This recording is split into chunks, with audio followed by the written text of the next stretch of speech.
the council. And just to let you know that we are recording this meeting. So if anyone is speaking, just please state your name and your affiliation for the record for the video. And just wanted to welcome everybody here tonight for our annual meeting with the RACs. So glad that you could all make it.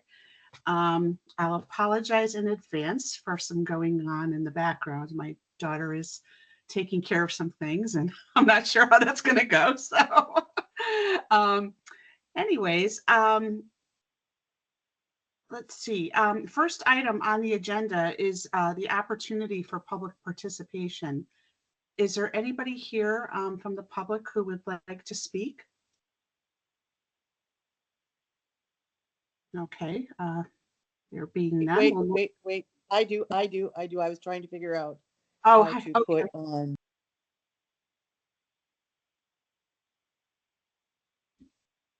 Okay. Sue, you're on mute. Yeah, you have to unmute.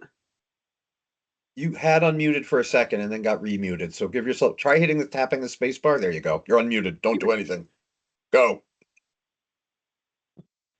Oh, it went back. Weird. Okay. Wes, can you maybe unmute her?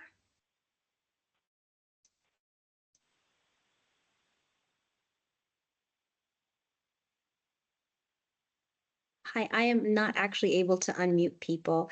Sue, if you try, are you on a phone or a PC? Phone? If you can see the chat, I'll put the call-in number in the chat. You can dial in, okay? Did you try hitting the space bar, Sue? I'm sorry. We're all pestering you. Just hit it one time. Nothing? Okay. Sue, we can come back to you at another point in the meeting and try again. So don't give up on us. Wait, it looks like she's unmuted. Okay. Yep. All right, try again. No. You are unmuted, but we still can't hear you.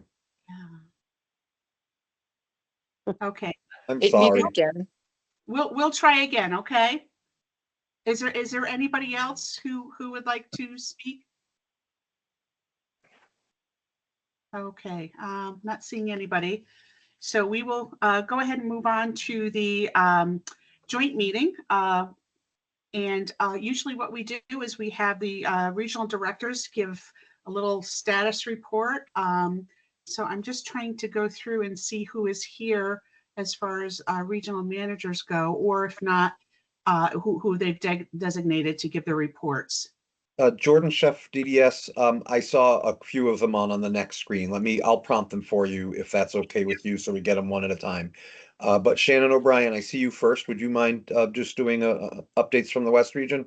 Absolutely. Good evening, everybody. I'm Shannon O'Brien, Regional Director in the West region. So glad to be here.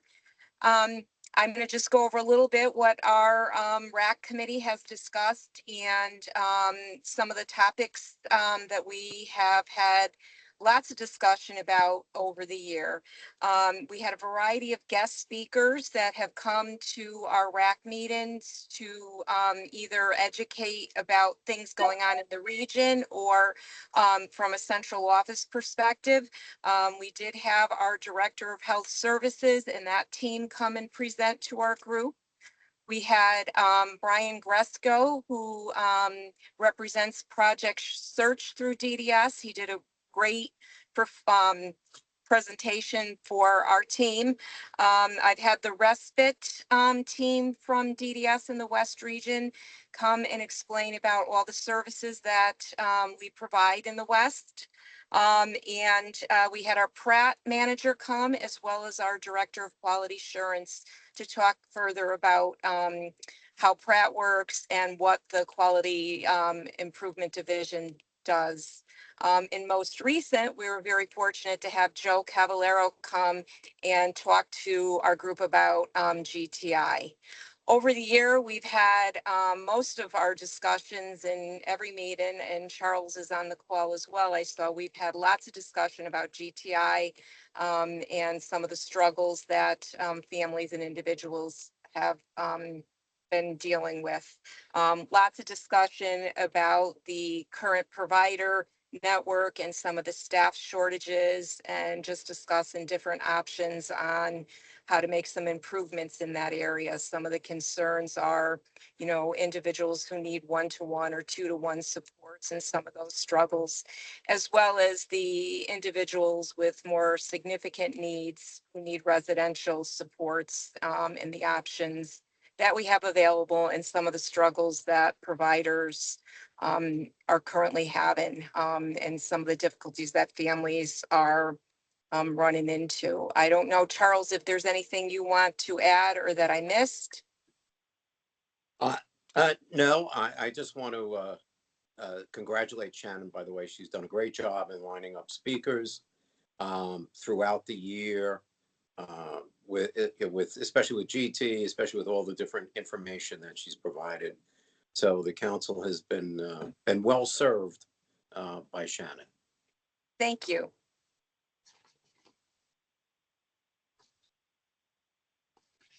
I see Chris Secaroli, who's on mute. Are you able to unmute and join us, Chris? If not, we'll go to Stacy. Hear me? I can hear you. You're going to need to speak up a little bit. So just as this is Jordan Sheff, Commissioner DDS, all of my staff have been at emergency management training the last couple days and are in various forms of transport right now, not joining in the manner they would normally prefer. So Chris, your voice is a little weak on the speakerphone, but if you could go ahead and share as best you're able, I'd appreciate it. Hello, everybody. This is Chris Secaroli. I'm the South Region Regional Director for DDS, and it's my pleasure to be here today. Our racks this year, we had a nice year. We've met our statutorily required amount of times. We had presenters come. We had one of our staff attorneys come and discuss guardianship, limited guardianship, and conservatorship. And we had our Mary Pat Carlo come and talk to us about the work that she is doing to help address the staffing shortage that we have in our sector. We've had acquired 3 new members this year, an individual, a family member, and an ARC. So we're very excited about our new participation that we have on the committee. Looking over the past year, the trends of our discussions seem to be in line with what Shannon stated, talking about our new FI, GT, and also talking about the staffing issue with many of our providers and how that's having an impact on individuals and families. Some exciting news. One of our RAC members, newer RAC members, decided to put some skin in the game, and they've gone through the application process to become a qualified DDS provider. Hearing that we were having, these lack of opportunities for individuals. So that was really exciting and a really powerful step forward to try to help the situation that was being expressed at our teams. Unfortunately, our RAC chair was not able to join us today. She's out of the country, and the rest of our officers weren't able to be here to give a statement. So that's the report for the South Region RAC. Thank you, Chris. And if you don't mind me continuing along, Patty, I'll turn it over to Stacy Gordon. Still. Good evening, everyone. This is Stacy. This is Stacy Silva, the Regional Director for the North Region. I am happy to be here. Kim Little is our North Region Chair, but she is unable to attend this evening. So Annette Scully was gracious enough to come to represent our North Region RAC. Our RAC has been focusing on, educating and having, great dialogue.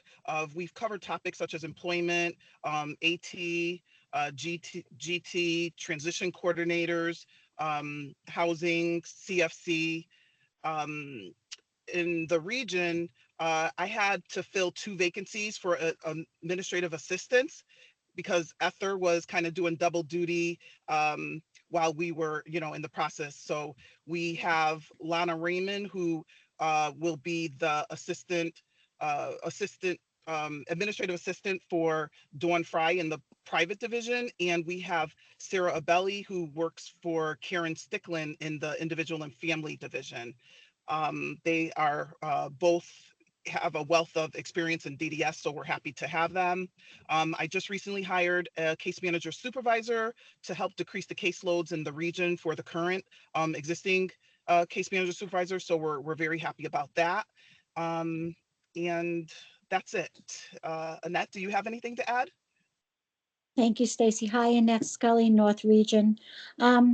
Same thing that Stacy said, we had CT Pie come in and we talked about sub-minimum wages to competitive wages, transitioning to GT. We talked about supportive housing, the creative living of Connecticut.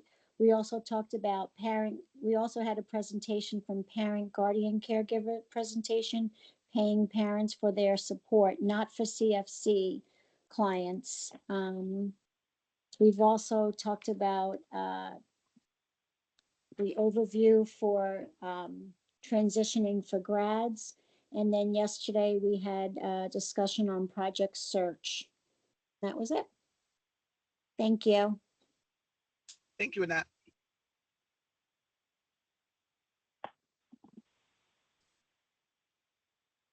Hi, it's Patty Silva, Council Chair. Are there any other RAC chairs that are present that wanted to introduce themselves?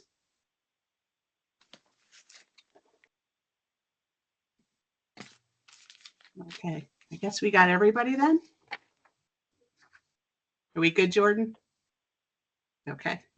All right. Well, thank you, everyone, for updating us on what you've been doing. It sounds like you've all been very busy and educating everybody on a lot of good stuff there. So our next agenda item is where we go into our regular meeting, and you are all welcome to stay. We'd love to have you stay if you're able to. wait. Go ahead, Jordan. So part of the requirement tonight and the reason for gathering, I think we may have the agenda slightly out of order because I think the combined meeting, the obligation is to review the wait list. So we should be doing that before Yes. exiting the joint meeting. Gotcha. Okay. Right. My apologies for not catching that till now, Patty. That's okay. All right, you're up. So I'm going to be up with a little bit of help. And before I get into the chart in front of you, while you're all together, Shannon mentioned Joe Carvalho joining her. Those of you who've been around a little bit with me may remember Joe in his role as my executive assistant. He left me to go be senior policy advisor to Lieutenant Governor Susan Beisowitz, and we brought him back, and he's working as senior advisor in my office now. One of the things that he has begun to do, and for personal reasons, wasn't able to join the North Region RAC last night, but he'll be attending the RACs periodically to check in, so that you'll see a little bit more of my office present, even if I can't be there myself, and just to listen in and be able to provide me insights and feedback. I'm also able to tackle some of the individual or system-wide issues that you all raised during those RACs. Currently, also part of the discussion previously was on our ongoing transition from our prior fiscal intermediaries to GTI. Joe, I have a lot of work for Joe to do right now. That transition is taking up most of his time. He and I and a lot of others look forward to the day where it takes up a lot less of his time, and we can assign him to other things. And we had some in-person meetings with GTI this week, but that is currently a good portion of his body of work. But for those of you who remember him and you see him next, give him a good welcome back. We are very happy. Staff in our self-determination, self-hire ranks, we're very happy to have a central office liaison to help because it's chewing up a lot of their time too. We did meet on that subject, since many of you are interested. I did meet with Holly Carmichael, who's the executive director at GT, this week in person. and along with Commissioner Barton Reeves from DSS and the Deputy Commissioner from Aging and Disability Services, Deputy Commissioner Velardo from DDS, and Bill Halsey, the Medicaid Director. There was some very productive work done outside of that room amongst our rank and file staff that, our folks assigned to that body of work. But we also had a very productive leadership discussion with Holly about what we can do together to make this continued improvements, elimination of wait times, elimination of payroll errors or absence of paycheck errors, because we've seen both. And so I wanted you all to know, because many of you are my eyes and ears, and it's so nice to see so many familiar names and faces still obligating their time to the regional efforts at the RACs. But I wanted you all to know, as parents are approaching you throughout DDS and certainly in my office, we are very aware of the concerns about this transition. We are working very closely with our partners at other agencies to eliminate those concerns. And with that, Kevin, if you want to screen share, we can Kevin, can you take it down one more time? I introduced Joe to those who already knew him, but I didn't let Joe introduce himself to those who've never met him. Joe, are you able to come on for a minute and just show your mug so people have an idea who I'm talking about? Yeah, sure thing, Commissioner. Thank you so much. So hi, everybody. For those of you who know me, it's nice to see you again. For those of you who don't, I'm looking forward to meeting you at a RAC meeting or some other setting in the near future. But as the Commissioner said, I am the Commissioner's Senior Advisor. I've rejoined the team. Part of my portfolio of work is to focus on smoothing over this transition with GT independence and to serve as a liaison between DDS leadership, DDS staff, GT independence, and then, of course, most importantly, the folks that the department serves.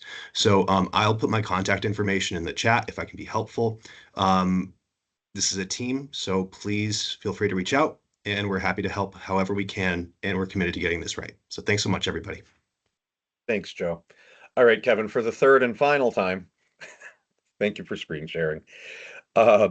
So one of the obligations under statute is for me to present to you the joint meeting of the RACs and the DS Council wait list data. Those of you who've been with me a while know that we never have today's data today.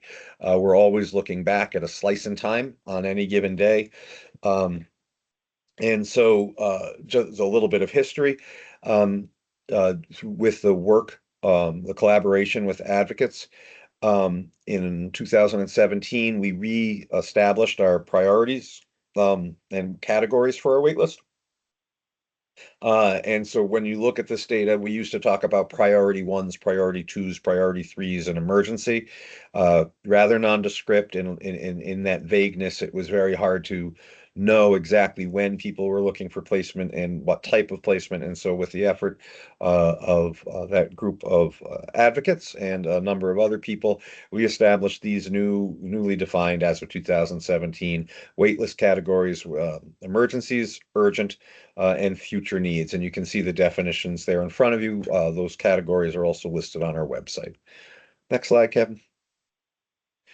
In addition, when we do talk about people waiting for supports or on the wait list, we talk about them in two different ways. And I try and take a minute every time we do this just to sort of explain these words, because it seems it can be confusing to those of us who are not dabbling in it every day. So within those groups we talked about people who have no services and people who are underserved. So how does someone who, so I think that no services is the easiest to understand, right? They have no services, they're waiting for services. That's a group. For the underserved category, we have a number of people who have made requests to increase, change, or enhance supports. And we are not always able to immediately provide those requests, and so they move to the wait list. So if you are living, let's say, in an apartment program and you're currently getting 30 hours a week, but your team and you have decided that you need 35 hours a week, you put in a request for the additional 5 hours a week through your case manager or broker. And our Pratt teams make the decision that it's not emergent. There are other people who have a higher priority and they're going to leave you waiting. It isn't their desire to do that, but they have to work within the confines of the budgets. So they would move you from someone who was fully placed to going to our wait list as someone who was likely urgent or future needs, and to the underserved category, meaning you already have annualized allocation from us in that category, but you are looking for additional supports. So we provide this snapshot for you looking. So it's we publish on the website what we refer to as the MIR, the Management Information Report. They're published roughly quarterly. They are certainly the data is quarterly. And they're always in arrears because there's our business intelligence unit headed by Josh Scalora, and with some fabulous staff who work for him. There's a number of things within the larger document, not necessarily the waitlist portion of it, that we need to vet. And he uses some fancy data science words that I don't understand, so I won't try and use them the way he does, but around data purity, clarity, things like that. So they have to look at the data. They can't just, it just doesn't pull from our data sources into a document. There's a bit of review that goes into that to check the integrity of the data. You'll see as you look down that list, and I'll give a little bit of an explanation, but you'll see June 2023 to your far right, if you're able to see that screen. For those of you who may have joined by phone and can't see a screen, we'll get a link to you so that you're able to see it, what we're looking at now. And then it runs through this is the residential waiting list. It runs through those numbers, people who are underserved services and whether they're emergency or urgent.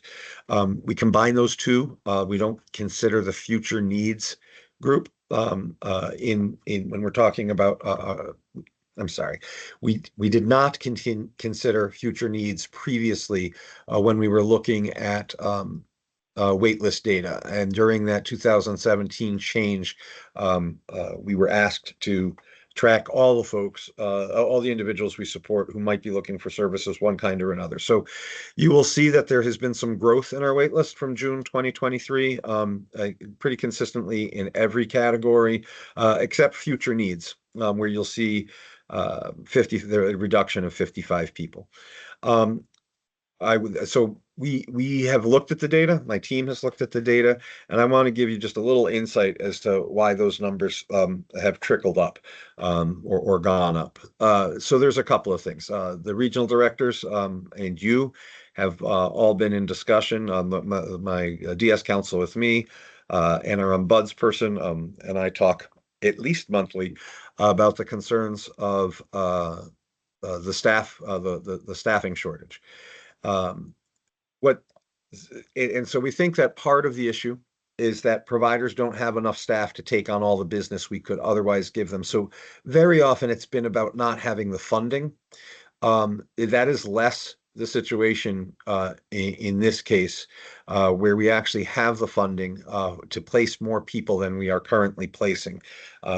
The providers don't have all the staff they need to adequately support people. So it's a little bit different than when I came to know many of those familiar faces out there at the RACs when we were advocating for waitlist dollars. And that is still a worthy cause for those of you.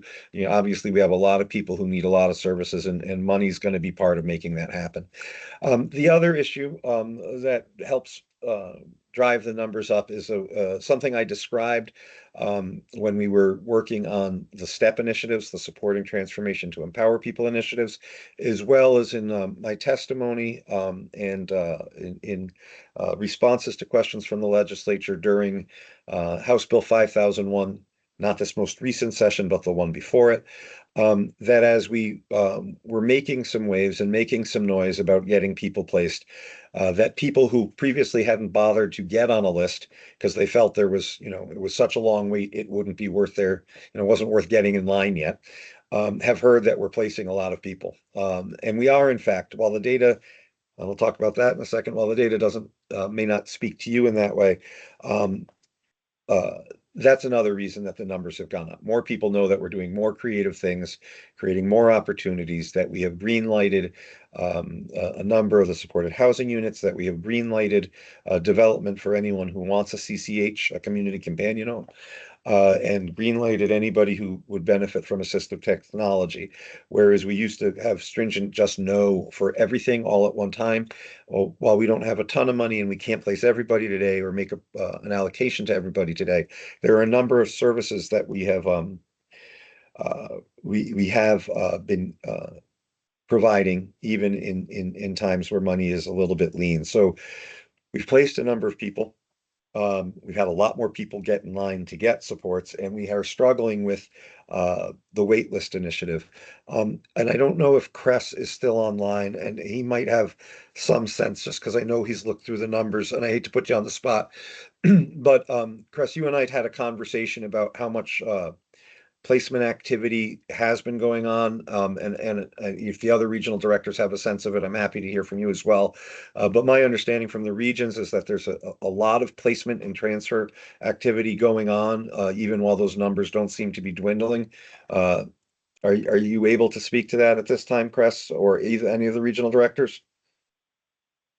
Jordan, I'm here. I don't have any specific Okay. data in front of me, but I can let you know that there is so much activity that goes on in the regions to help foster placements. And like you said, right now it is not necessarily a lack of financial resources.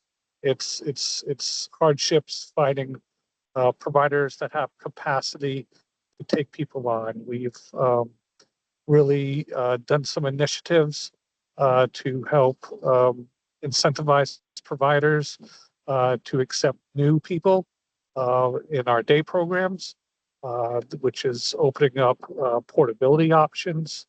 It's opening up options for our graduates.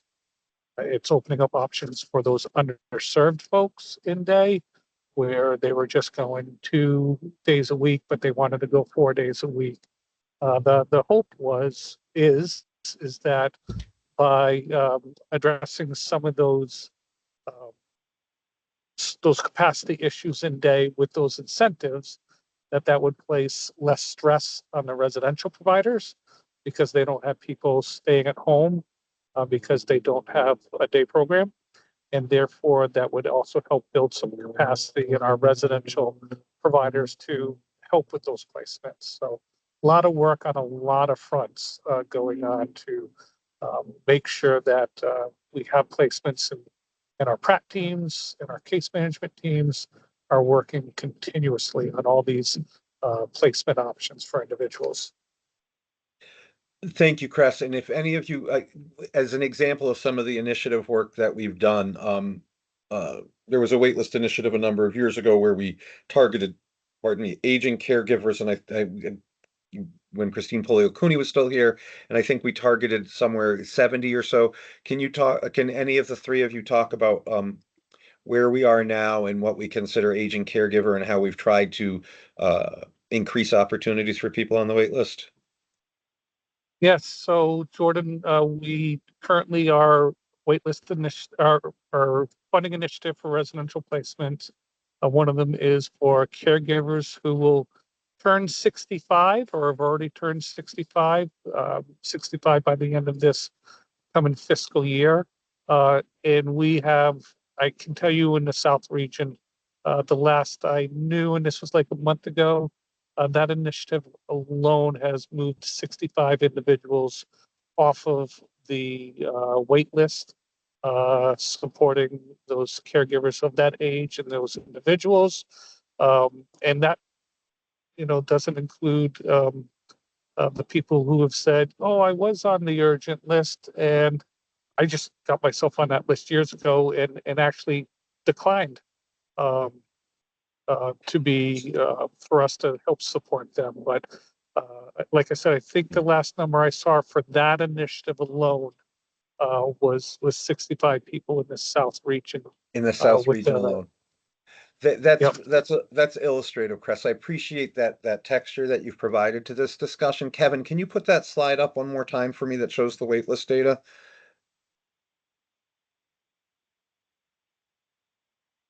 Thanks again. So when we look at this, those 65 people,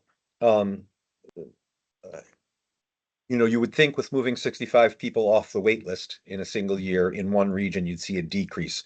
When I talk about the effects of workforce shortage, and when I talk about what I refer to as a woodworking effect, we're helping place people, so more people are asking.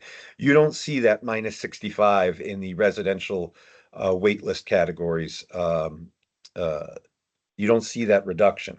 Yet we have transactional data. So when we talk about transactional data, that shows how many different transfers or transitions happen in the system.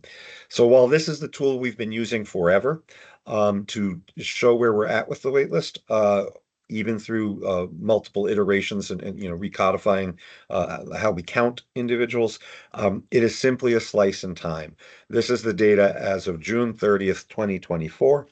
And it reflects just who was waiting on that day. It doesn't reflect any activity leading up to or that follows that.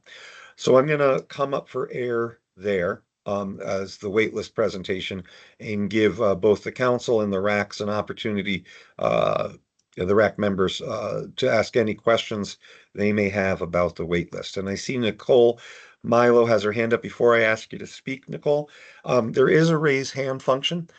Some people struggle with finding the bar that has that, don't know how to use that. If you don't know how to raise your hand, you can turn your camera on and wave, and it will draw attention. And Kevin and others will, Kevin and Wes will help me order those. If you are participating by phone, it's #6 to unmute yourself. And what we would ask you to do, because you don't have a raise hand function, is just to unmute yourself and say, I'd like to raise my hand. Your number will flash up and our staff will be able to identify that you've asked to get in the queue, and we'll call upon you in some sort of order, just so we don't have everyone trying to talk at once. And with that, Nicole. Thank you, Commissioner Nicole Milo, council member.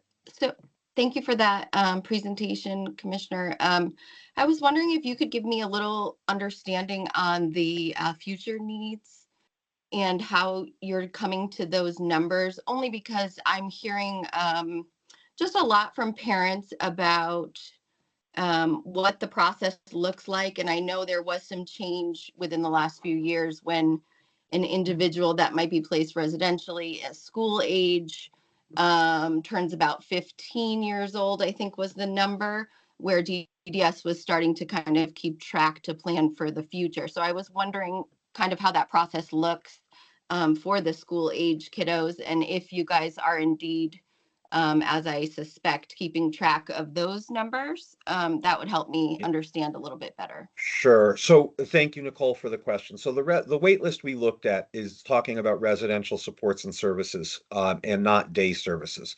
With regards to people under 21, there are two lists that we work with. One is what we call an age out list. Those are for individuals already placed. We know where they are. They're typically funded by their lead educational agency, which we refer to as an LEA, and or DCF, Department of Children and Families, and or private pay. When an individual is currently placed prior to the age, for a full year prior to the age of leaving school, we know that they're coming, and we request money from OPM, and we try to, as seamlessly as we can, move them from their current services. Sometimes they stay in place where they already are. Other times there's a move to an adult-based home for those residential supports. At the same time, leading up to that, we work actively on behalf of identifying their day services. Typically, they may be in a school, private school, or some other alternative day program that may or may not be a DDS provider, and we work on planning for them. The other group, which is more of they are individuals not residentially placed, and we call that group are grads. So we talk about high school age children as basically being grads and age outs. We have a number that we know about. We try and gather that number and make it as accurate as possible. In fact, it isn't just a number. We provide a list of those names in service needs projections. What the team is projecting the service level need will be to OPM. And they reflect that caseload growth annually in our budget. We are fortunate. We are fortunate as a state. Not every state has a legislature and an administrative body that does that. A lot of people age out of school and just wait. And there are a number of states that don't have wait lists. So I don't mean it's happening in 40, it's only happening here, but there are a number of states where that's problematic. We do the best we can. We certainly learn about people. Shannon and I have spent a fair amount of time, Shannon O'Brien, West Regional Regional Director, learning about people that we didn't know were already placed or didn't know were coming. We've had a couple of those instances she and I have collaborated on in the last 6 months or so. So we don't always know about everybody. We also know that not everybody takes everything we offer, and the law of averages has allowed us to not waitlist those young people coming into day programs in terms of authorizing dollars. Now, there are families in that age group, Nicole, that you're encountering who are waiting to access a day program, but it's not because of a lack of funding from the department. But most of what we're hearing is that providers are limited in who they think they can accept because of their staffing levels and the staff recruitment effort. And so that's where that sort of wait list comes from. The broader question of how do we the future needs for residential services. Part of the IP is a checklist that asks a number of questions. The same group of advocates that work to redefine the waitlist categories also were constructive in helping us rearrange portions of the IP. So that we ask every year, when do you think you're going to want this service and what type? We used to just say, do you want to be on the wait list? Now we actually say, when might you be looking for residential supports? Not that we can grant it, but then we know what category to put you in and what type of supports might you be looking for. And so we track that. We do not get unlike the day supports and services for people aging out or gradding out. We don't get that for the residential side of our book of business, and that's where the other work that Cress and the regional directors do with their staff comes into play. While I'm on that topic, and Elisa Velardo is not here. She's representing Connecticut with some of our staff at our National Trades Organization presentation. Based on some feedback I got from the RAC meeting in the North region yesterday, she's going to look to visit with each of the RACs as well as the DS Council over the next month or two. I won't promise her for December because, well, it's December. To talk a little bit about her efforts to identify increased capacity and a deeper bench of providers interested in how we go about supporting and making capacity for harder people with more significant challenges. And while a lot of the work that we did through the supporting transformation to empower people efforts has helped a lot of people. There are many people who have loved ones with complex needs who don't see themselves in those efforts. But there are other efforts outside of that. There are some people with higher level of needs who've benefited from that effort, but probably not proportionally to how they're represented in our law and distribution table. But that there are a number of efforts, we have a number of staff as well as some providers. And in particular, I'll give a shout out to LARC and two other ARCs. I shouldn't have done that, who have been collaborating on staff retention, staff training approach for trauma-informed care that gives them both capacity to support more challenging individuals, but has also been beginning to demonstrate the benefit you get from doing deep and rich training with staff in terms of staff retention. And all three of those agencies are starting to see those efforts. And then only because your question, and it's not unusual for you to ask a question that is gives me a lot of opportunity, Nicole. So I appreciate that. Elisa and I were visiting with a North Region provider about 2 or 3 weeks ago. They feel like through some of their efforts, through some of our efforts with ARPA funding, and they're one of our agencies that serves harder to serve individuals. They feel like they have finally not just leveled off in terms of their turnover rate, but they're actually starting to see it go down. And so that is good news for us, and that's happening in the area of Manchester. That effect probably to hit a couple other areas of the state may take a little longer.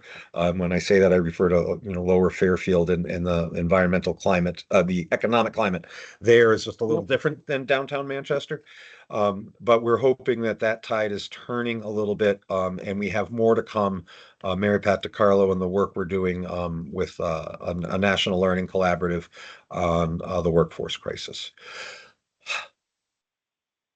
Was that responsive? Excellent. Sue, you had your hand up earlier, and I think you have found a path to communicate with us. Are you able to chat with us now? Yes, sir, I would love to do so. Please, the mic is yours. Just introduce yourself first, and we'll go from there. Okay, my name is Susan Prehart, and I have a very high level need son who has the gift of a placement in a residential setting. But my question has to do, people who know that this has not gone well, and there is a housing crisis for higher level of needs clients. We know that there are beds available at various different agencies right now, but those are not open to my type of son, to my son, and to people like him.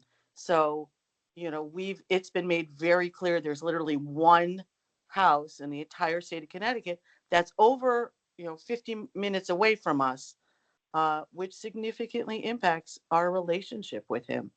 And we have spoken with other agencies, and the responses, like you said, you guys nailed it. These agencies that currently are offering placement are not willing to take on a high level of need person. They don't have the experience. They don't have the staff. They don't have staff with training. My question to you is, what is the plan, sir? Because I hear you guys talking about all these things, and I'm encouraged, I'm heartened that you guys recognize the problem. But I'm I guess the question is, what is the housing crisis plan? Are we going to how do you encourage more group homes to take on the risk of getting more high level of needs? Do we offer more training? Is it a staffing pool issue? And then do you focus on higher wages, higher benefits? With all due respect, it's the buck stops at your desk. It often does, and I'll take that. I have been communicating what you described to our funders, because I don't get to decide what my budget is. And I'm always sure to share that information both with the administration, as meaning my boss, the governor, as well as legislators. And I have, while I spend a lot of time with them between January and May, I get calls from them throughout the year. They're a part-time legislature that works full-time. It's an interesting phenomenon for me here in Connecticut. So what are we doing about that? So let me Sue, I think you're attending tonight as a member of the public, and I'm going to try and be very responsive to that, and then allow you a moment of follow-up in case I missed the mark, and then we'll move on to the regular RAC and council members. But what I will say before I go through my answer is, reach out to me. And let's talk some more privately, and there you'll see some nodding heads. Many of the folks who found a RAC or found a council seat, started by just visiting with me personally, because I have that open door. So what are we doing about that? So one of the things that we did over the last 3 years is we told the regions to that future home development had to be approved by the central office. The reason that we did that was not because we were under the assumption that there were plenty of housing opportunities for everybody, but we were concerned that we would continue to develop opportunities for those who may be less challenging to serve, and have group homes open for more and more people who fall in that moderate to mild range. And no one there would be no pressure in the community to find opportunities for those more challenging to serve individuals. And while we have had what some refer to as a moratorium on that development, the regional directors who are on the call will tell you that I have not said no to any of them who've brought to me a concern that said, I need to open, and we talk about group homes in two ways, a CRS, continuous residential supports, or CLA, community living arrangement.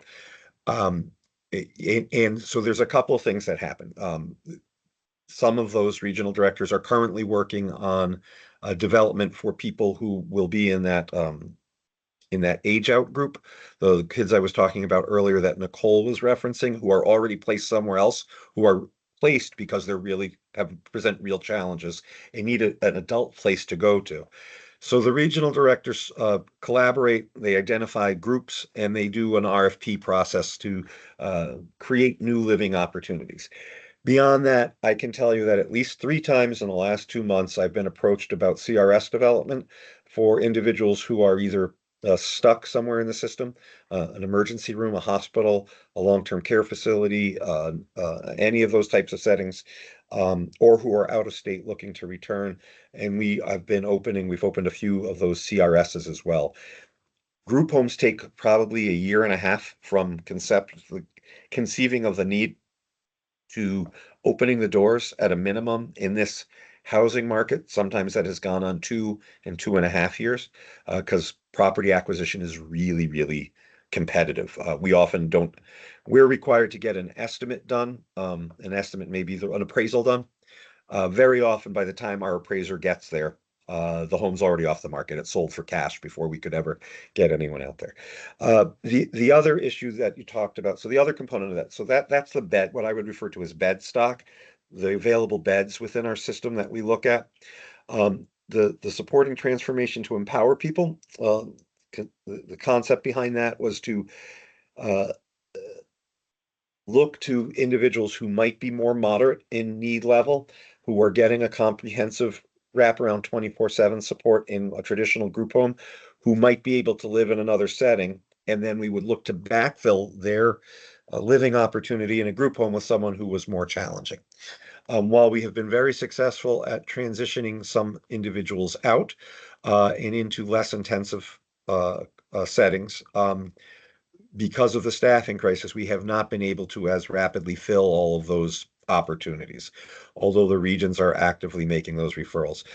I think you hit on the real challenge right now, because we've waited for this time and this opportunity for so long. The influx of money we got through ARPA to try and transform the system. It came at a time, and unfortunately, all that money, that windfall came at the same time that the staffing crisis got worse. So we have a dedicated staff who works for a central office, who collaborates. She's a former private provider for many years. I won't tell you how many because she'd get mad at me. Her name's Mary Pat DiCarlo. She's worked in 2 regions and 3 or 4 or 5 agencies. And when she left, most recently, the Kennedy Collective in the southwestern portion of the state, I asked if she would consider coming to help me, specifically on this area of workforce development. So much of her career was being at agencies that successfully did recruitment and training that I knew she knew how to make it happen. And so her work falls into 2 major areas in workforce, or 2 major groupings in workforce development. One is internally here in the state and the Governor's Office of Workforce Strategies. When they begin to roll out their product in the next month or two, you will see that Connecticut is going to recognize a number of about 5,500 people in a single category that will reflect what I think are the needs of direct support needs within DDS and CFC. That we need about 5,500 people more than the system currently employs to reach full employment. And if we could recruit 5,500 people, I think we would have a lot better opportunity for providers to take on individuals with challenges. It's interesting because a number of our providers, that is what they want to do.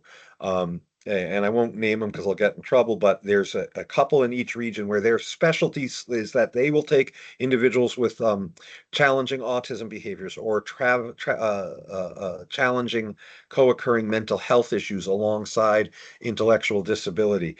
And even those that we turn to routinely, are in a position right now where they're saying we just can't do it. And I'm talking about people who a number of you have seen stand on the steps of the Capitol and say, if public can do it, we can do it. And right now they just can't. And it isn't a lack of want, it's a lack of staff. So one area is just identifying those numbers, and it's a big number of around 5,500 people. That information is harvested from, as best we could, from Department of Labor statistics from our nonprofits who have to report annually on their vacancy rates. As well as a tool we use, the staff's a national product called Staff's Sustainability Survey. One of my staff will correct me. I don't have that quite right, but it's part of the National Core Indicators Project, a staff stability survey. The other thing that she's working on, and this happens more at the national level, so we are in a learning pod with diverse states, Kansas, California, and a couple others.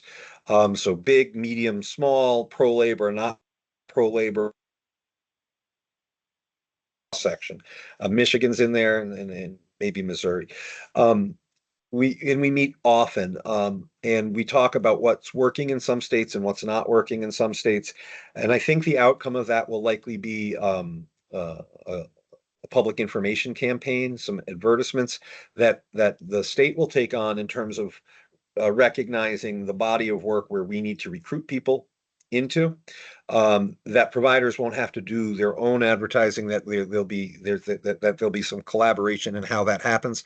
But that will only be valuable in recruiting those staff if we can come up with training that will work. So I'll just briefly share with you, Sue, and the rest of you, the kinds of things that we're considering that other states are doing. So one would be, and I'm going to use some words that I've been told not to use, but I'm bad at that. So what I refer to is sort of like a passport, that there are certain core credentials that an individual could get trained in that don't vary no matter where you go. And the CPR, OSHA, first aid, abuse and neglect, there's a core group of trainings that every time you show up at a provider's door, you shouldn't have to do over. It's a waste for the staff person, it's a waste for the agency, and you already have those credentials from a qualified provider with us. There would still need to be obviously location-specific training and individual-specific training. Now, not just because you got trained on one behavior plan doesn't mean you know how to support a person with a different behavior plan. But so much of the training is core. And then we think that will help a lot in the self-hire world as well, so that every time you bring on a new self-hire, you don't have to do the training from scratch and all of that. So some sort of way to have some portability of your training that you can carry with you, and so that the system is not double paying for the same credentials over and over. So I'm looking at the clock. I think there's a lot more that we're doing there, and we are looking for more feedback. So I want everyone to know that our eyes and ears are on those issues. And I talk with my regional directors often, as well as their staff, about the challenges we're facing in placing those individuals. It is front of mind. And it is a body of work. So we're looking at the site component, the behavioral component, the medical component. We know we have individuals who would benefit from living in integrated settings if we had different clinical levels of skill out there. And no one should have to live in a nursing home if they don't wish to, or in a hospital if they don't wish to. But that requires a higher level of medical care. So we're looking at the whole universe of people out there who are more challenging to serve, not just behaviorally, and how we can look to make a more robust workforce work for everyone. But please email me, and I'm happy to set up. Wes will help us set up some time to talk further. Thank you so much. You're very Very welcome. much. Thank you. I think Donna Cohen. Hi, Donna Cohen. How are you? I think you're next. Oh, I missed you, Michael. We'll come to you in a second. I'm sorry. Donna, go ahead. Hi, good to see everybody. And so first, I just want to say that Susan she always just speaks to her beautifully and speaks for many people. So my question is, you answered it sort of, you touched on it. I've been curious to know if you actually keep data and what that data would be on the people who are on the waiting list in terms of lawn and in terms of like how long they've been on and so forth. And is any of that taken into account when people get placed? It's not clear to me, I guess, how people get placed. So Sure. like there's an opening and then what happens? And then the other thing is I'm curious to know how many, I can't remember the word you use now instead of group homes, but the new term for that, how many there CRS is in. Yeah. in the state actually, and then how many of the apartment things there are, and just sort of curious to know what's out there actually. So those are my questions. Thanks, Donna. So yes, there is data. No, I don't have it at my fingertips to share with you, but we have what we refer to as lawn distribution tables that I can ask my business intelligence unit to pull. So we have an idea of, we can actually, we're beginning to be able to see that geographically too. So that not only do we know that people are on the list, there's another tool we're using, which we'll talk more about. It's not fully in place yet, but we can actually look at our lawn tables and know that in Torrington, this is where this is, in Putnam, these are the challenges we face there and the types of people who live there. The data that I've looked at does not reflect, as it's been reported to me, length of time. As Cress indicated in the South Region report out, there are people who've been there a while because they got in line, and that they have reached out to recently who said, "Oh, we're still not ready." So even if we had that data, and I'm sure we could get that data because there's a request, and there is a piece of paper that exists that has that on that. So yeah, we have a lot of that data, both by lawn, by age, and now we can look at it geographically as well. Where do we need to build our housing? I'm going to actually ask if one of the regional directors will join me in a second, because I am a few steps removed from the Pratt process, particularly with the initiatives that they're working through now in how they make that determination at the Pratt table as to whose turn it is to get that opportunity now. But before I do that, the supportive housing models that we talked about. So group homes, we have around, I'll just use round numbers, I should know the exact number, but around 850 group homes. And we have in excess of 400, maybe nearing 500 CRSs. Again, we call the group homes CLAs, community living arrangements. Continuous residential supports is our CRSs. The supportive housing complexes, the first one brought online by Favar. And I always thank Steve for his efforts in pushing that along. He's quite the entrepreneur, and he figured out what was going on in another place and helped us make it happen here. And I thank him for that. I think we have 7 online now, a few more about to come online. And I think because they take some time to build and dress out, I think we're up to about a dozen statewide. Elisa's not with me today. She would know that number off the top of her head. And I don't want to bother everybody with asking each regional director. They would know each in their region how many exist. But I think we have about 7 online. We have grown concerned because it's very Hartford centric. Where it started with Steve up in the Farmington Valley. We have a couple over there. I think we may have a third coming online there. One in West Hartford, one in Hartford, one in New London.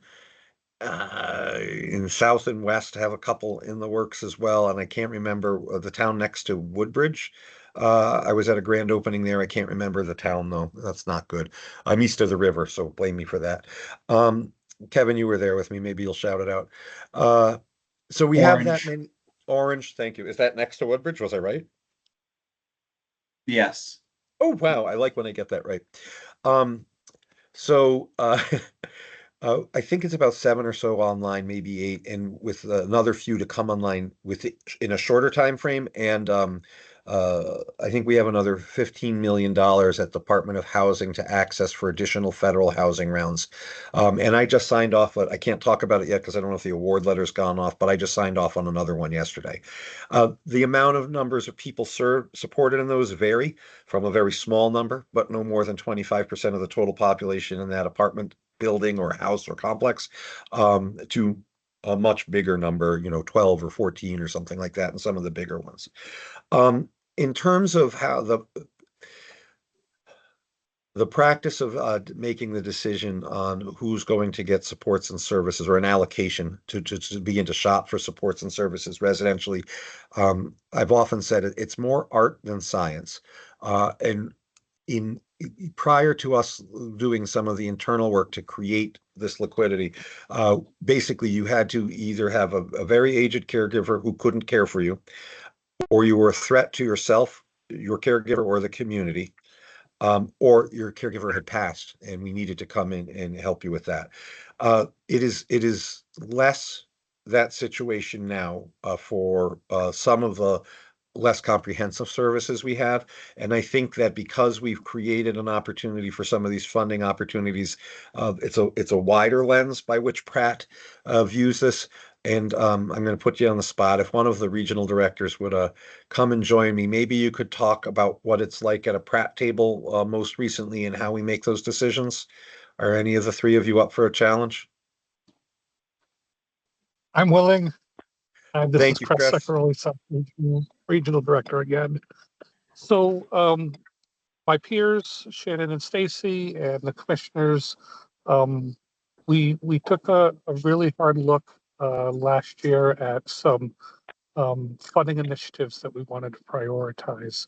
And obviously, we talked about one of them earlier being uh, caregivers of a certain age, and I spoke about that.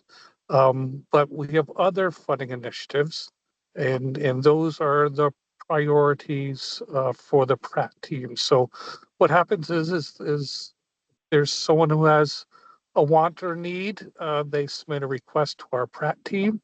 It's a multidisciplinary team of the leadership in each region, and they review each request in each case. And as the commissioner stated earlier, we have categories that those requests can be placed into. He mentioned, the urgent care category or an emergency category, or the future needs. So obviously, if someone puts in for a future need, they don't need a funding allocation now. Pratt still reviews that, says whether or not they agree with the request, and that person goes on the future needs list. But we also have requests that say, I have an urgent need, and an urgent need is typically expressed as being, I need this is needed within a year. And all those also get reviewed by the Pratt committee. And then Jordan gave a good definition of an emergent need, someone who is homeless, someone who doesn't have a caregiver, someone who's a danger of hurting themselves or the community. And once people get categorized with their requests, then Pratt immediately allocates funding for those that are determined to be emergencies. So whether you're looking for a community companion home, or you're looking for in-home supports, or you're looking for 24/7 residential placement, if Pratt agrees with the the request based on a person's level of need and the case that's presented. Those funds are pretty much immediately available, and then the teams and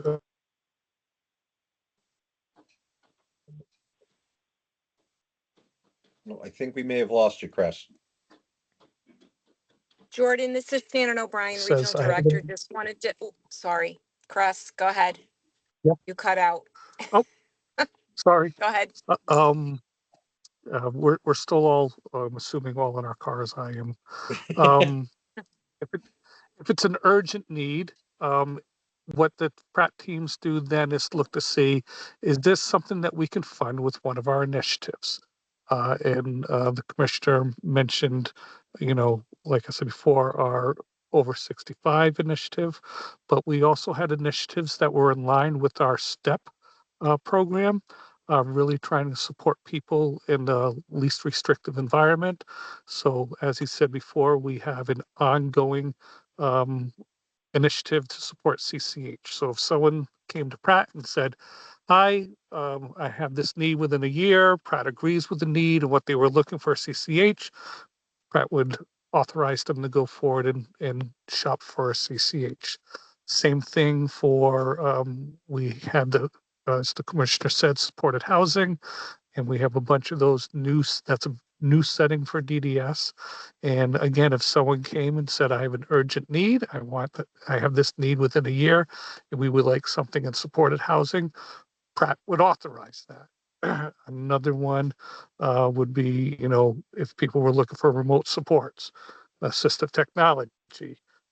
We were doing, if people were on the underserved list, urgent list for increased in-home supports.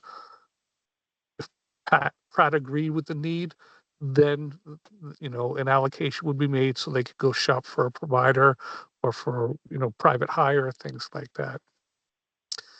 If someone put in a Pratt request and said I was an urgent need, then Pratt, and it wasn't from one of the things that we have an ongoing initiative for, then they would go on the wait list. And so if caregiver was less than 65, they were looking for a CLA or CRS, that was not one of our initiatives, and they would just go on a wait list. One of the things about a wait list that sometimes we say it's not a deli line. We don't say your number has come up, kind of a thing typically. So we do have people that are on the wait list for sometimes a long time because of the category that they're in or the services that they're looking for. So, Commissioner, I hope I answered your question. I think you did, and I'm going to ask Shannon to fill in a little bit because she had something to share. But we're also in a position now, correct me if I'm wrong, and I've been wrong at least 3 times today, where while somebody might be waiting for a comprehensive residential support that's not available or a poor match, that we're offering other community-based or in-home supports very often. Is that happening, or are we not able to do that currently? No, that's definitely happening. We always suggest people try options that we are funding. A lot of people don't know about our supported housing options right now. Just had a conversation with a guardian recently, and she said, "I need a CLA for my loved one. I need a group home for my loved one." And after talking to her, she's like, "Oh, that's not what I want. I want this new thing that you're talking about." And that is one of our funding initiatives. And so they're out, instead of saying, "Oh, you're going on a wait list for a group home," they're out shopping for a supported housing project. Thanks, Chris. Shannon? Hi, Shannon O'Brien, Regional Director, West Region. Just to elaborate a little, I'm not sure if Chris said this, I didn't hear it, but I'm in my car as well at a McDonald's parking lot. But it starts with the case manager, and that's how it gets to our Pratt Placement Resource Allocation Team. If there's not a case manager assigned, then the regional helpline would help generate that referral to get the request to our regional Pratt committees. Thank was you it. all. Thank you all very much. I'm just looking at the time. I don't want to cut anybody off. I've been urged to try and be a little more rapid with my responses, but I think the questions I got were, I didn't want to just give superficial responses to those. There was a lot of uh, depth needed to give a just answer. But Michael, so right now I have in the queue Michael, then Adrian, then April. Thanks, Michael Beloff, council member, and having just come from a meeting of 100 financial planners who specialize in special needs planning from around the country.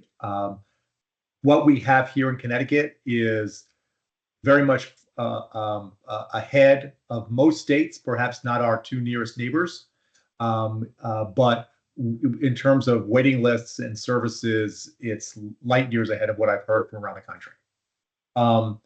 That said, I think in terms of the list, Jordan, that you shared earlier, in terms of the different, how people are on the different waiting lists, I think something that would be very helpful would be to see not just changes, but how many people left the lists and how people came on. And I think that'd give a lot more flavor in what's really happening. I think from a parent standpoint, there's lots of confusion on how all this works. I mean, I've got a kid in their mid-20s. I actually don't know if I'm on a wait list or not. I mean, it'd be nice if we had something in writing that says, yes, you're on this list and this is where you are.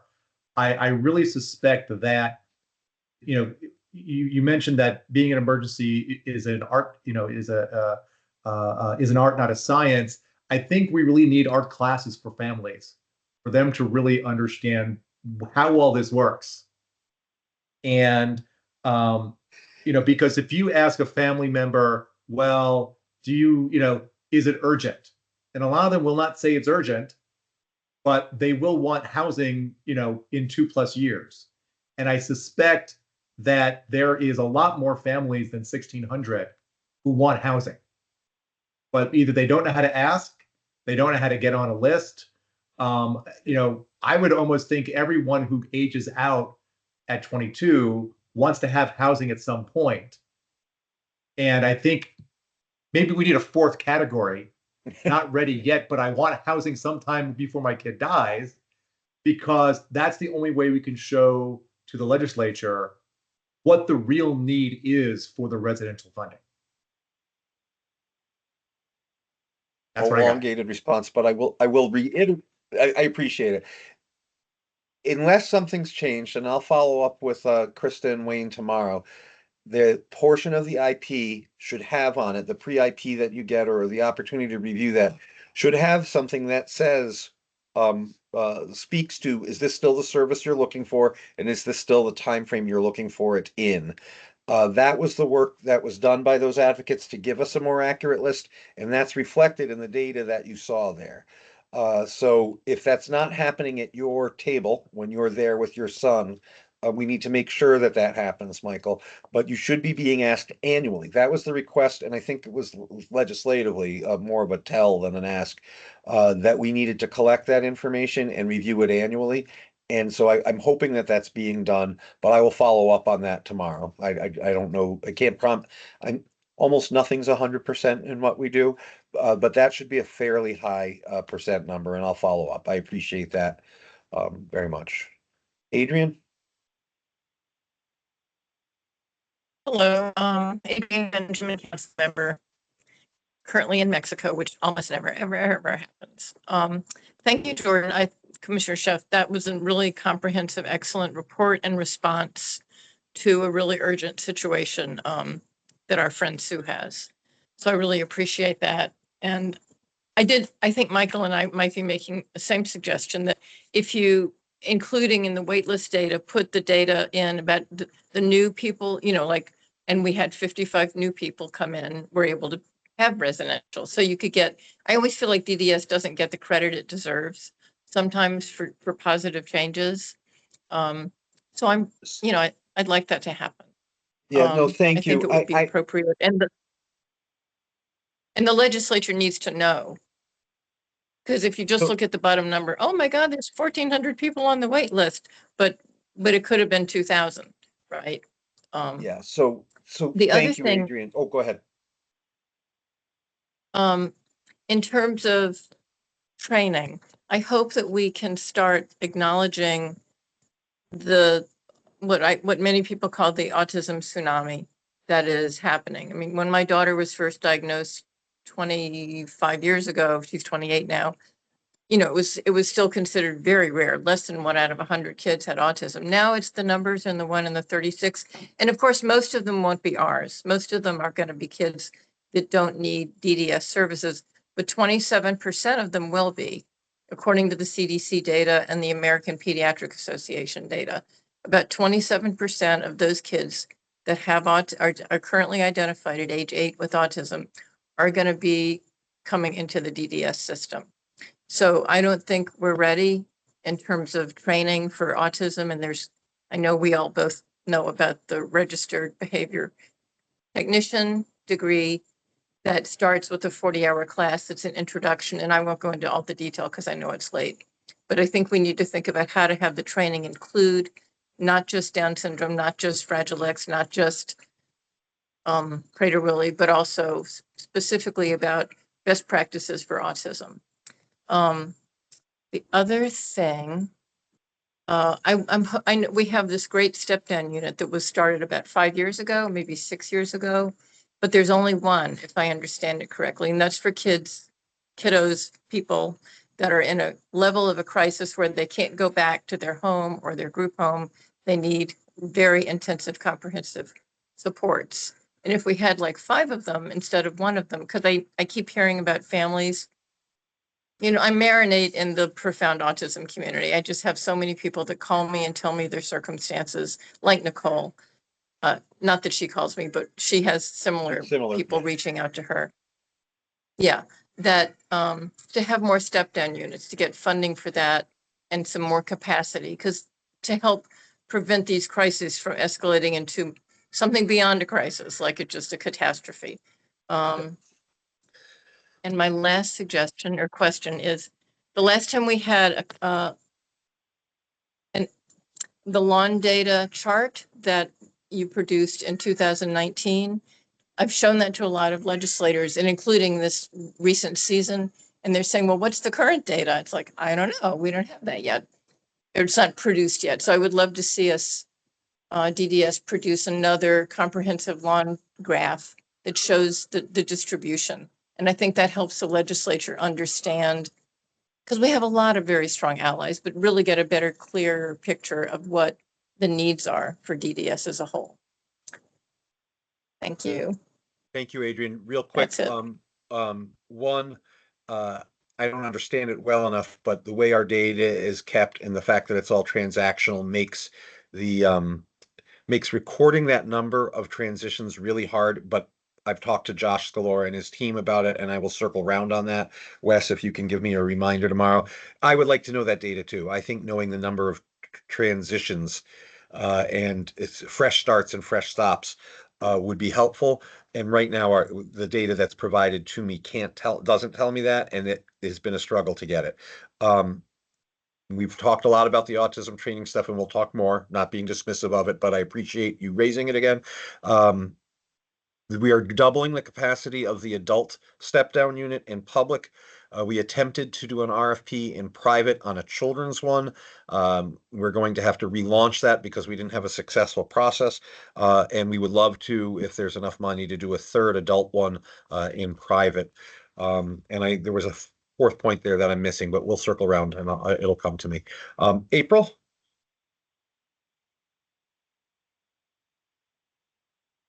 Are you able to unmute yourself? There you go. And I apologize. I can't figure out how to get my picture up there, and it's not worth the hassle. But I'd like to go back to the work that Mary Pat DiCarlo's doing. First of all, I'm a parent from the South region, and she came and spoke at our RAC. And first of all, I thank DDS for addressing this as a parent and a family that is really struggling with what's going on in the group home or CLA situation with the lack of staffing. I'm thrilled that you've got Mary Pat to come and start working on these very hard issues. I know they're not going to be solved overnight, and my understanding is it's statewide. But when she came and talked to us, myself and a couple other people on the RAC suggested parent involvement in the work that she's doing, parent involvement, individual involvement. I can't imagine looking at these problems and issues without actually talking to the consumers or the families that this impacts. So she said she would, and I'm just asking you if you have any follow-up on that, where the family voice or individual voice could be at the table. Thank you for raising that. Our self-advocates did their pledge today at noon, one of their activities. When anytime I work with them, I'm reminded of nothing about us without us. I say it everywhere I go. They have taught me a ton. I don't have the answer for you, April, but I speak to Mary Pat a couple times a week. I will follow up with her to find out where the stakeholder engagement part of our ongoing workforce efforts are. So thank you that'd for be raising great. it. Thank you. You got it. With that, Patty, I think we've covered the wait list, and I turn it back to you. I'm sorry it took so long, but I felt there was an opportunity for some educating there that was helpful for members. I hope it was. Absolutely. Patty Silva, Council Chair. Thank you so much, Jordan, and thank everybody for your questions. And I think it really helps us a lot because we get to learn from everybody else. So really appreciate the time. I wanted to take a quick, just a few moments just to recognize the passing of Governor Jody Rell.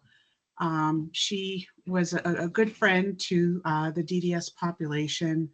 Her son lives in my town. He was our mayor, very nice family. And she, was just such an asset to our state. So I just wanted to take a minute to remember her and wish her family well, and our sympathies to them as well. So next on our agenda is where we move into our regular meeting now. So everyone is welcome to stay. If you've got to go, we understand, but happy to have you along for the rest of the ride here. So first on our agenda is just to mention, we don't do written minutes anymore. The meeting videos are available on the DDS website under boards and commissions, I believe, and council. So if you're looking for information on past meetings, that's where they'll be located. So next up, we have Shannon Giacovino with the Ombudsperson report. Hi, everyone. This is Shannon Giacovino, DDS Ombudsperson. I sent my report out to the council, and I didn't receive any questions or issues that people wanted me to address. But, last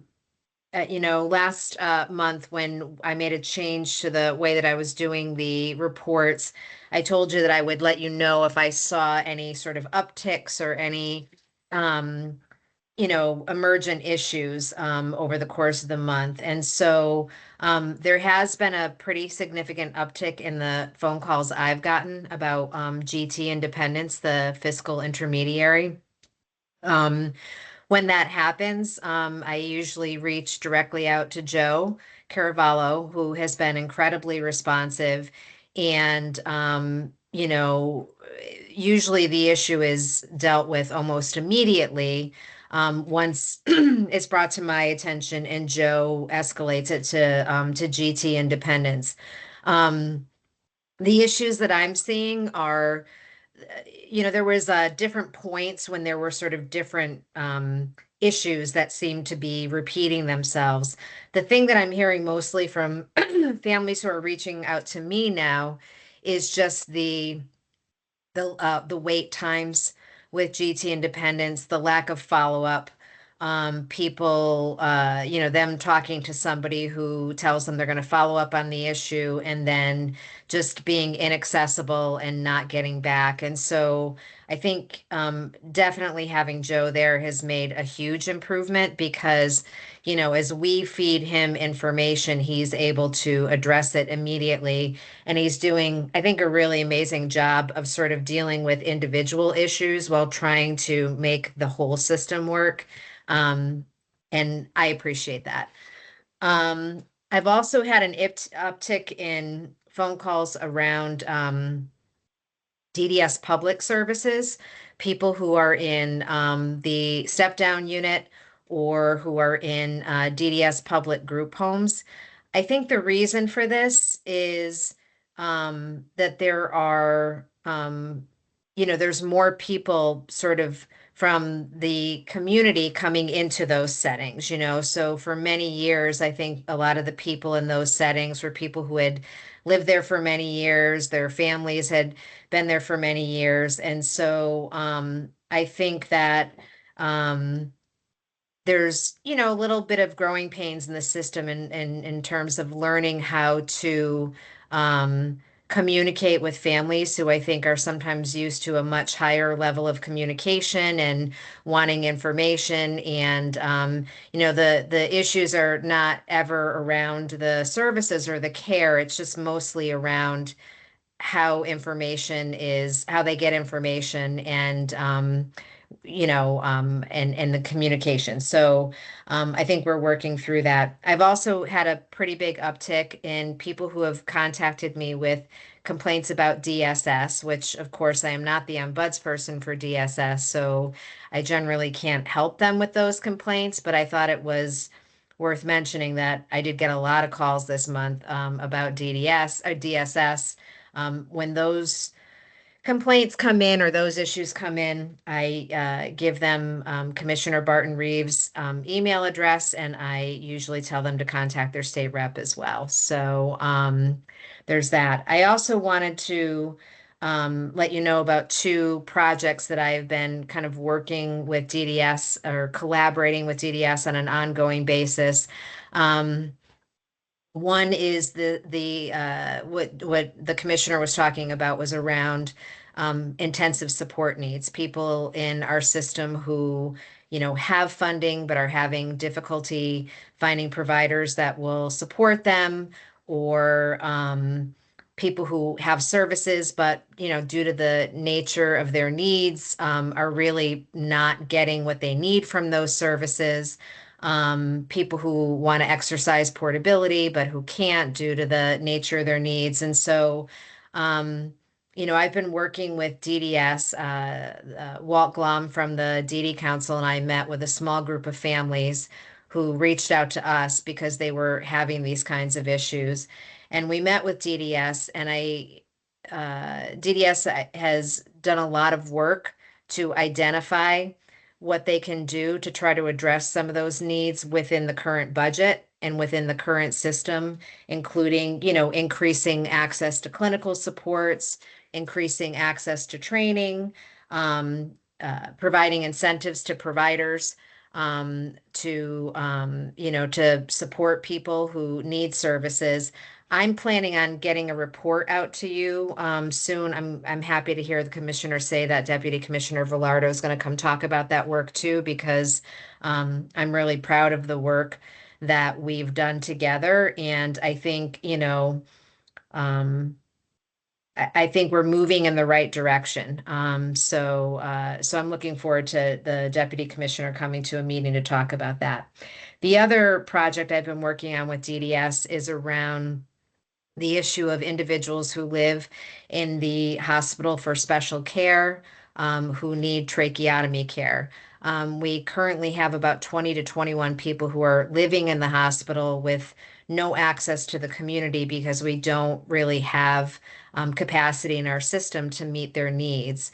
We also have children who are in the hospital for special care who are aging out who will age out into sort of living in the hospital if we Commissioner, I see you wanted to say something. Am I getting something wrong? Okay.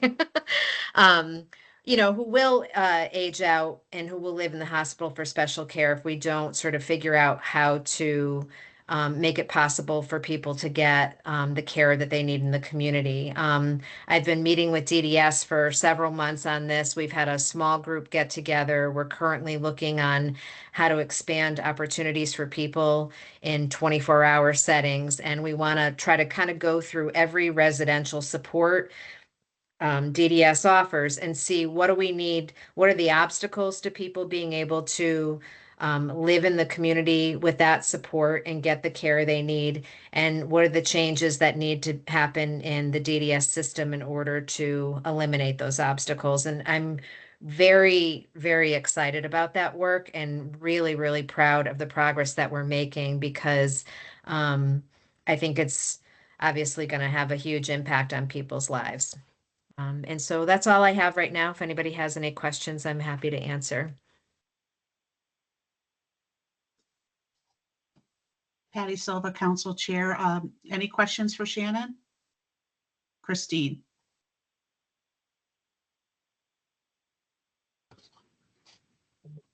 Hi, Christine Hazer Strauss, council member.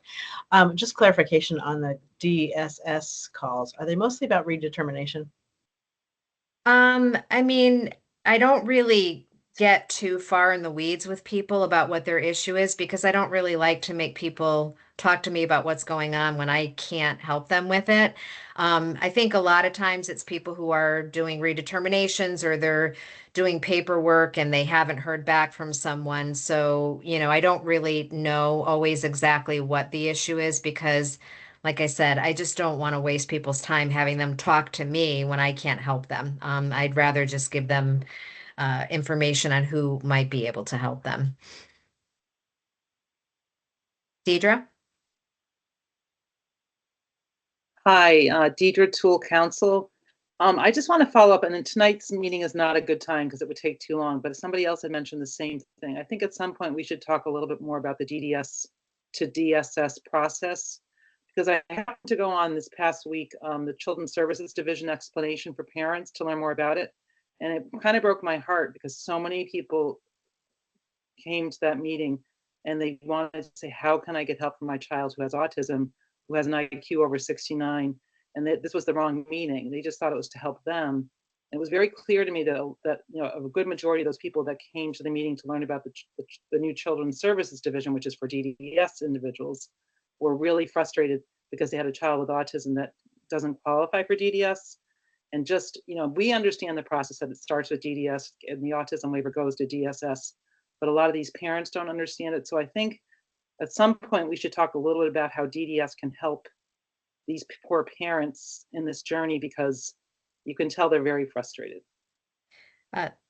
This is Shannon Jacobino, DDS ombudsperson. I don't know if everybody knows, and maybe you do, but I think part of the confusion stems around the fact that DDS determines eligibility for both DDS supports and for the autism waiver. I do know that when people apply, they are given information if they are eligible for the autism waiver by the eligibility department. But, I agree. I think it's very confusing for families. And I think one of the most difficult things is really the sort of difference between the amount of supports that you get with DDS and knowing that if you're not eligible for those supports, you're going to be on a waiting list for a very long time for anything. And there's not a lot there for people.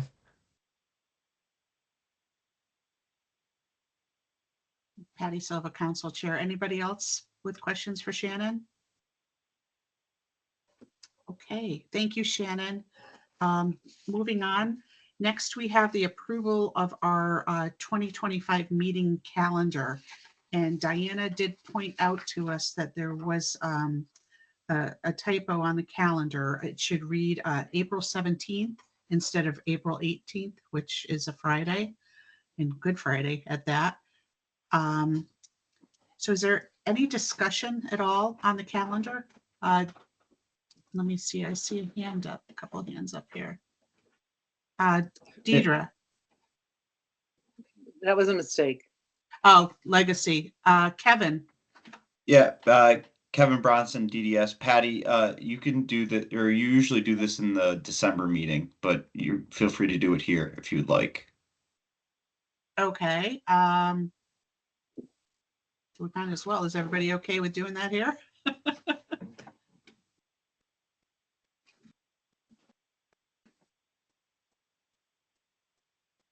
Is that a yes? Okay.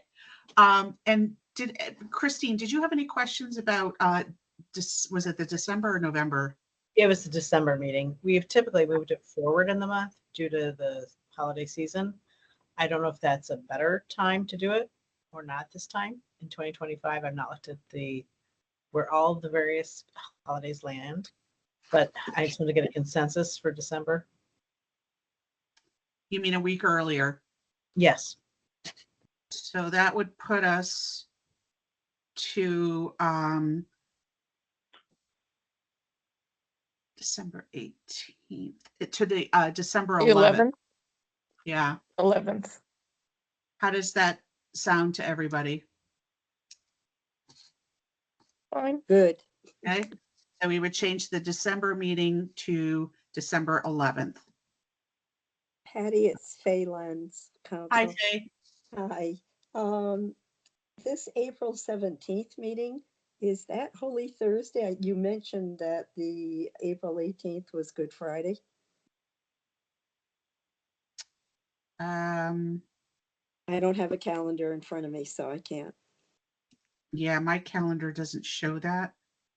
Well, if it's Good Friday on the 18th, I'm just saying for me, that's a religious holiday, so it would be very difficult. This is Diana, Manon, council member. It is Easter week. Sunday would be Easter, Faye.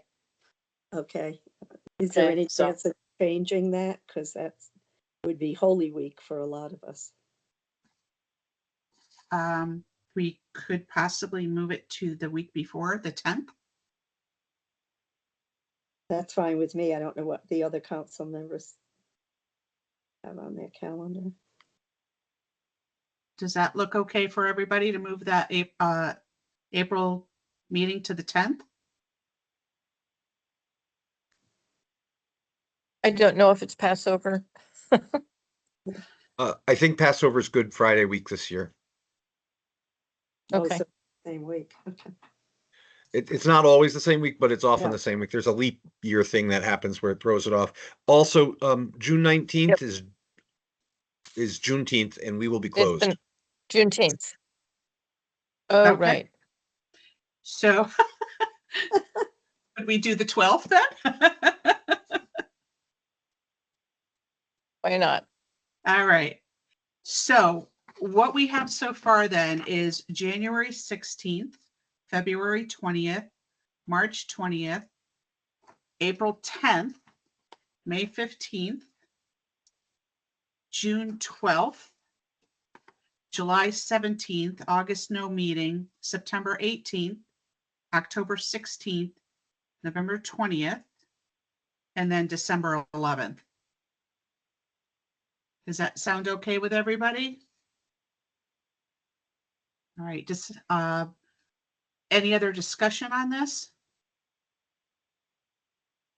Okay, does somebody want to make a motion to accept the calendar as amended? Motion Michael? to accept. So moved. So Okay, moved. Second. So I saw Faye and then Michael seconding. You have that Mexico delay there, Adrian. So Faye and Michael. Okay. So all in favor of adopting the amended calendar, say aye. Aye. Aye. Aye. Any opposed? Okay, motion passes. All right, we have a lot of changes there, but good thing we worked them out now. Okay. Thank you, everyone. Then the next item on the agenda is the Legislative Breakfast Subcommittee. I'm kind of thinking God. since we're running a little late, do you guys want to table this until our next meeting? Does that sound okay? We might, I'm sorry. It's just that we might, getting a room reserved takes a lot. And sometimes we end up being in the wrong room because we didn't do it in advance. We can still reserve. Wes did that Okay. last for us. Right, Wes? Hi, yes. It's a little bit too early to talk about reserving rooms. I think we had to wait at Okay. least until session starts to kind of look at that. But yeah, if we wait till next meeting, we can talk about it and still have time. Okay. So we need to make a motion to table this, or just Kevin, you're the, I don't think you need, well, I'll make a motion to table till next meeting. Just for okay. official. I meant Kevin Bronson, but thank you. Oh, fine. Any Kevin, either of those Kevins will work. Thanks, Kevin. You're welcome. Okay. All right, so is there a second? Second. Second. I didn't see who the first second was. I think it was Christine. It was probably Kevin. All right, Kevin Ziegler made the motion and Christine seconded it. That sounds good. Okay, so we will deal with that at our next meeting. And then we did actually get a few topics for future meetings that were discussed just earlier tonight. The DDS to DSS process and the status of change in definition for eligibility for services moving from an IQ Prater-Willi to a definition more akin to the DD Act. So those are topics that we could address at future meetings. Does that sound okay with everybody? And we still have our other long list that's going as well too, that I ended up taking off the agenda because it took up the whole page. So, okay. Any other discussion on that? Okay. Our next meeting is Thursday, December 12th at 5 p.m. It's our annual meeting.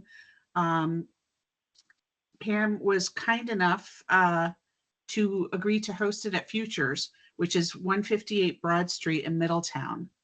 So we will have some back and forth about that by email prior to the meeting.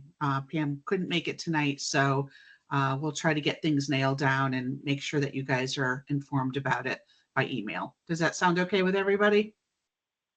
All right. Okay. I think that's it. Did anybody have anything else they wanted to add? If I could, I just to forewarn people, that same date of our next council meeting in December, which I don't wish to try and reschedule, is also a date the governor has asked me to attend a function. I'll work with Kevin, Katie, Elisa, and Wes and Kyle over the next couple days, and we'll prioritize which of us goes to which place, but I may ask Elisa to attend our annual meeting in my stead.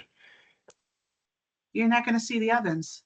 I will make a private appointment to see the ovens. That's exactly what I told Katie, is I said, I'm going to get hell for not seeing Pam's ovens. And she was Okay. like, what? And I'm like, Pam has fancy ovens. She wants me to see her fancy ovens. So Okay. just as an FYI, we will figure out how we work that out, but I just wanted to give you a fair heads up as it arrived in my inbox late today. Gotcha. Thank you for letting us know. Okay. There's no Patty? further. Yes. Patty, can I say a word? Patty, Yes. can I- Point of personal privilege, is that what we call it? Adrian Benjamin again? I just wanted to say two things. One, my daughter's doing well. She's doing very well. And I just have to let you know, I get hundreds of incredible support emails, calls from our wonderful community. And I'm just so appreciative and understand that this hit hard, what happened to my daughter. And if I assume most people here sort of know, it went all over the news, which I had no idea was going to happen. But I have had so much support from you all, and it means so much. So thank you. Adrian, I want to again thank you for being open about sharing and discussing, and that I'm on behalf of the department and all of our providers, terribly sorry that this has happened to your daughter again. And I will work hard and steadfast to do what I can to prevent that from happening to her or anyone else. In terms of the community, I want you to know, I shared an email with Adrian. I had a mom who had no idea who the person was in that article, whose daughter had been through the same thing, who emailed me and said, I wish I had another mom to talk to when I was going through this. So if you would share my number with her, I would really like that. That's the kind of community we operate in. I'm proud of that. We have a wonderful community, very loving and supportive, because we all get it. Thank you. That's all. Thank you, Adrian, for sharing that. Just one last reminder about the family guide for abuse and neglect. If we could have an update on if that's been located to easier to find a spot on the website. I think that would go a long way in alleviating. Yes, Jordan. Kevin, can you tell him where it moved to? And Kevin and I worked on this because we both thought it was in a certain place and we're both surprised to find it wasn't there. Kevin, are you still on? Not Zingler. Kevin Zingler's always on. Kevin Bronson, are you there?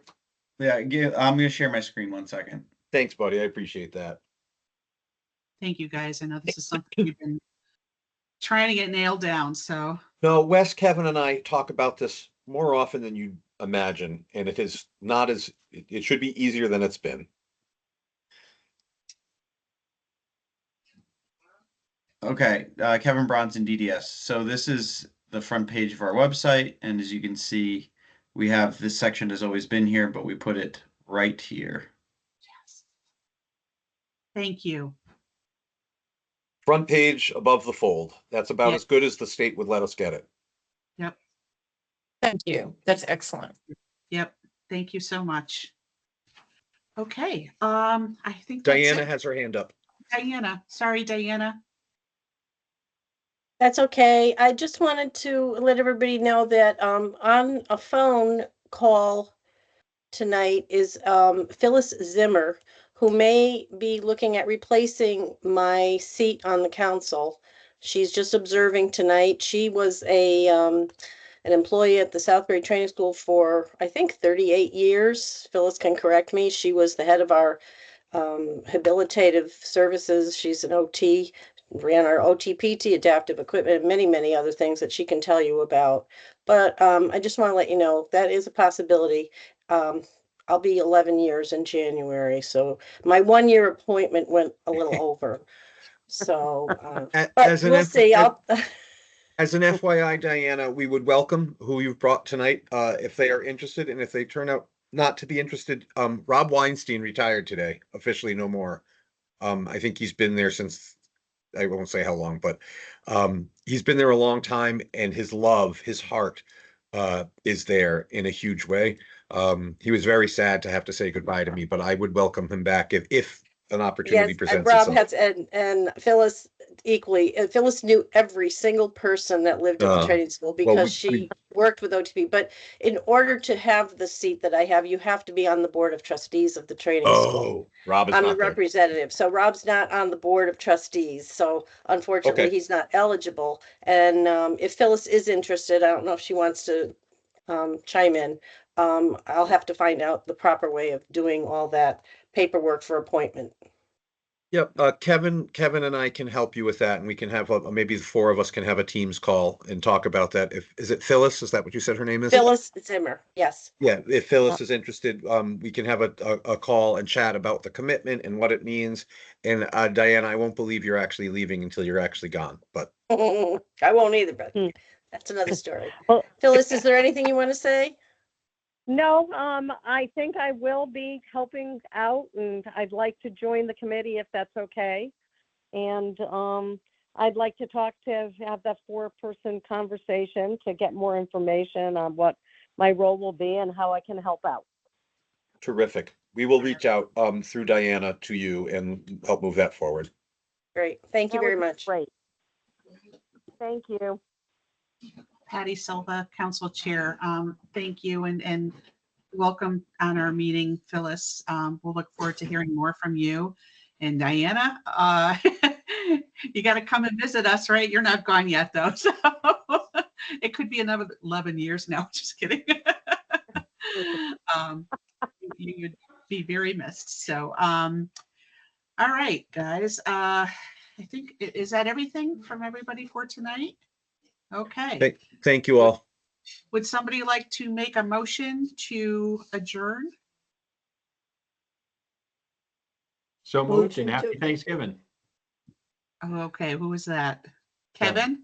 Kevin. And I Bronson. think, yeah, no, Zingler. Kevin And, Z. and who would like to second the motion? Second. Faye. All right, I saw Faye. Okay. All right, it is 6:49, and we are adjourned. Thank you very much, everybody, and have a Thank nice you. night. We will see you in December, and you'll Happy hear from us. Thanksgiving. Yes, happy Thanksgiving, Take care, sir. everyone. Happy Thank you. Thanksgiving. Bye. Good night. Bye-bye.